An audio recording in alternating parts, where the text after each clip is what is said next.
This week, we're going to build an oval table. I'm going to show you the steps we took, and maybe you can also build one.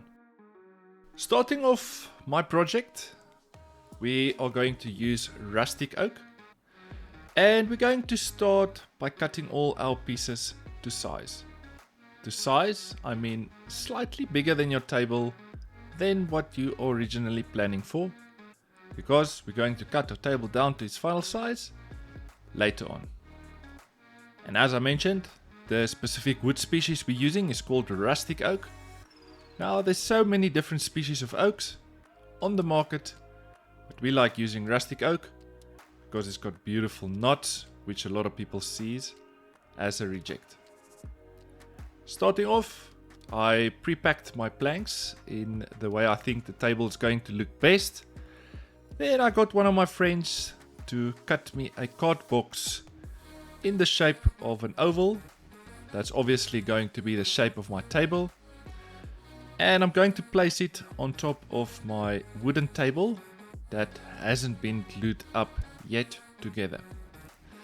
So the reason for this step is to make sure once we're going to drill our dominoes for our table, that when we're going to cut our table down to its final size, that we're not going to cut into a domino. Very important tip is always to mark your planks in the direction 1 to 10, or wherever how many planks you got. In this case, I think we got 6 or 7. And that's to make sure that the direction of your planks is always in line with the marks you're going to make where you're going to cut for your dominoes. And as you can see, I am more or less leaving around about 400mm to 500mm spacings in between all the dominoes I'm going to cut. Now, the reason for domino is obviously to hold your planks together, but the main reason is basically to keep your planks in line. The glue, however, is there to strengthen your table and to hold everything together. And I honestly do have to say, the domino machine from Festool is one of my favorite machines in my shop. And as you can see, there's absolutely no dust whatsoever when I was working this machine. Always take precautions in safety, gloves and eye protection. And if you really want to, you can put earplugs on.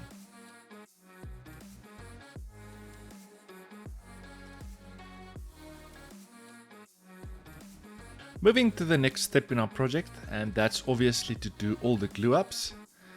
And because we're building a lot of these tables, not oval tables, but tables overall, I took the liberty in building myself a clamp table with pony clamps, and that's to make our job much easier going forward and doing all our projects. I took a massive steel frame and I welded on all my pony clamps.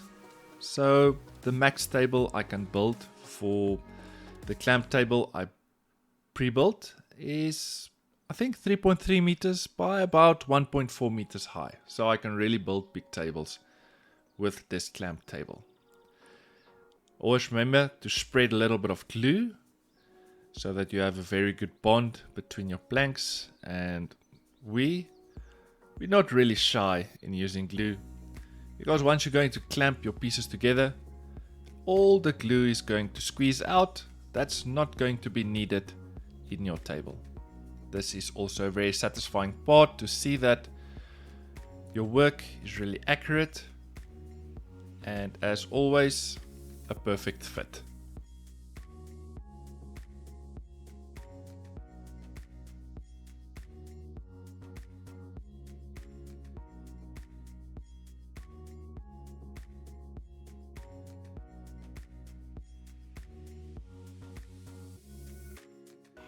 So what we normally do in all our projects is to make sure our tables is actually flat.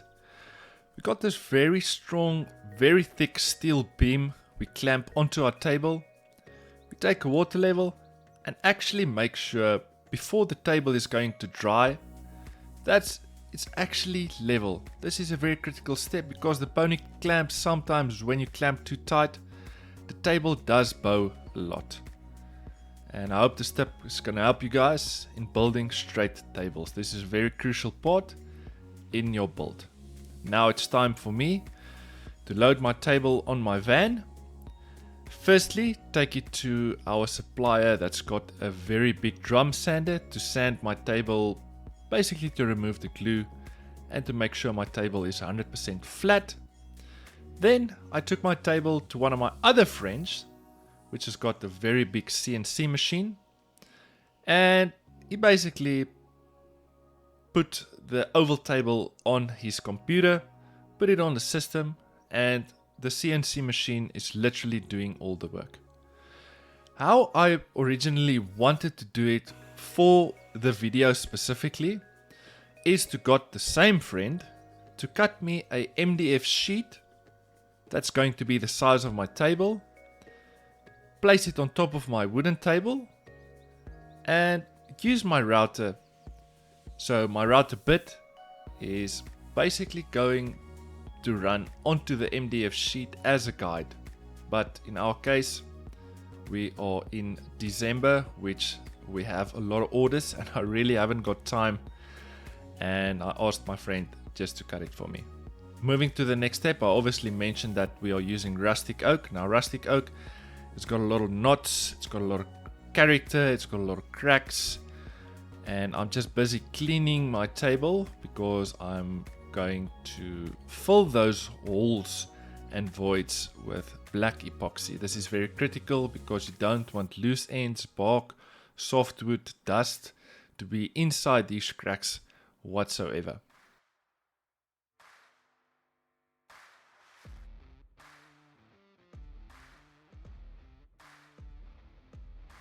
So I mixed a little bit of black epoxy because we are going with a dark stain at the end of this project. I taped all my voids and I filled all my voids with the black epoxy. I came afterwards with a gas flame gun to pop all the bubbles.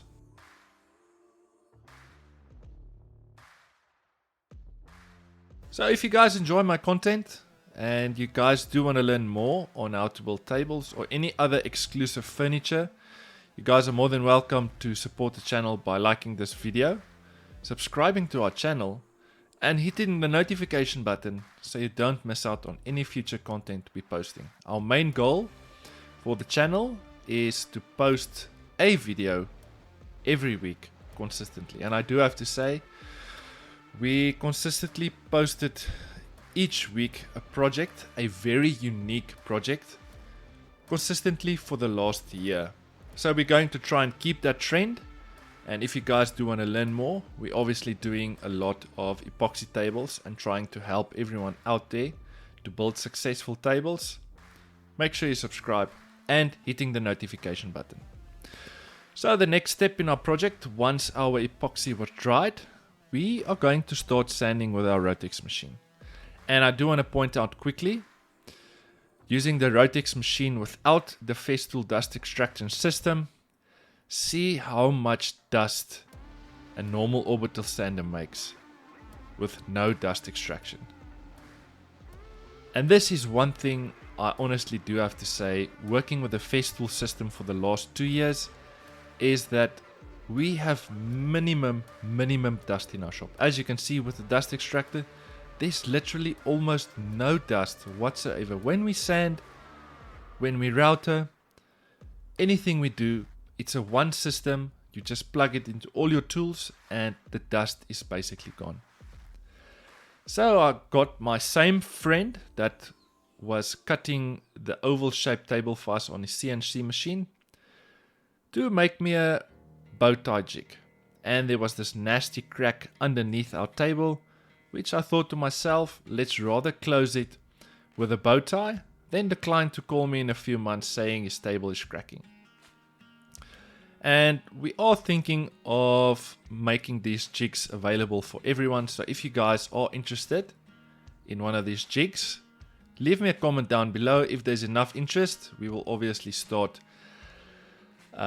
manufacturing these jigs and sell it on our website. I am going to leave a link down in the description where we also have other products available, like obviously, our very popular epoxy online masterclass, where we're going into detail on how we build all our epoxy tables.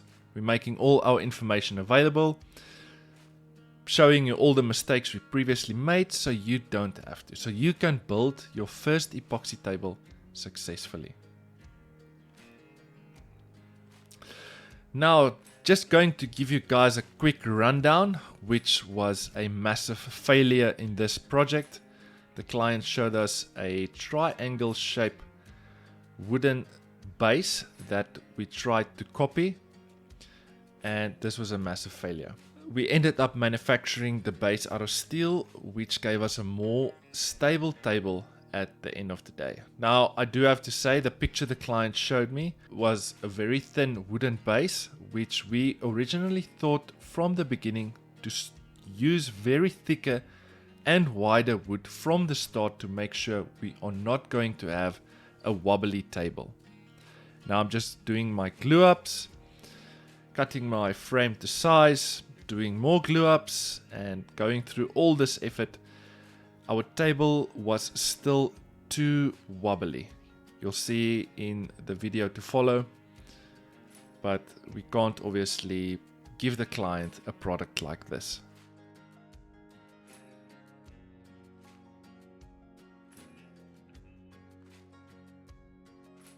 Just want to show you guys what I mean with wobbly. We really took liberty in installing additional supports. We installed V supports where my hand is now.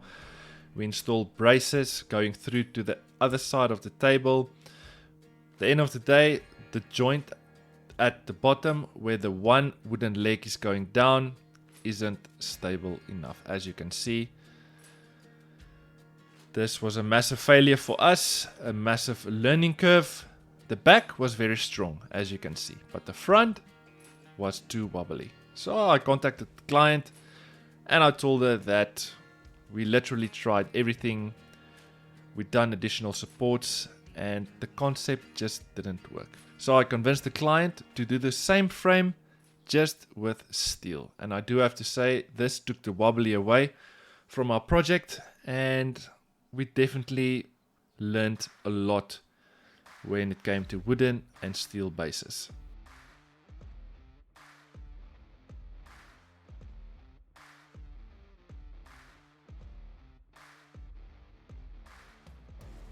Turning my table around, you'll see there's some slots at the bottom.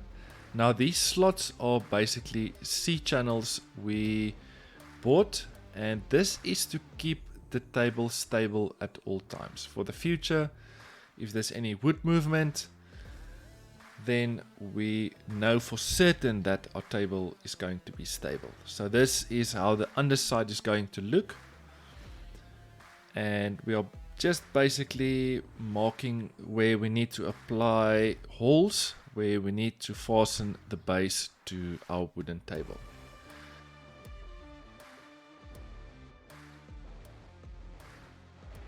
Moving to the sanding part of this project, we are going to use Rubio Monocoat, and the reason why we mention that is because we can only sand to 180 grit.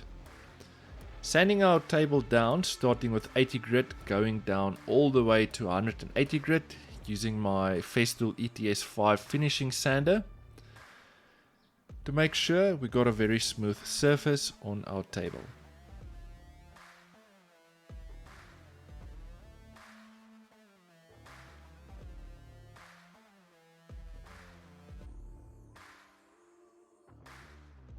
Next tip I want to leave with you guys is we literally do this on all our projects. The last stage sanding, we're using the scorch pads from Festool, and that's to smoothen the table out on top, because sometimes in the wrong light you will see your swirl marks from your sander, and we experience this a lot on our epoxy tables. Starting off, we're going with a pre-color from Rubio Monocoat. This specific color is called Mystic Brown, and I do have to say that I absolutely love this color. And the way to apply it is that you need to come with your pre-color, your Mystic Brown, or whatever color you're going to use. You're going to see it's going to soak in the table very quickly. That's why you need to have a second person that's coming straight after you to wipe it, either with a cloth. In our method, we are using a very big sponge for this step, and that's just basically to make sure you don't have any overlapping lines on your table.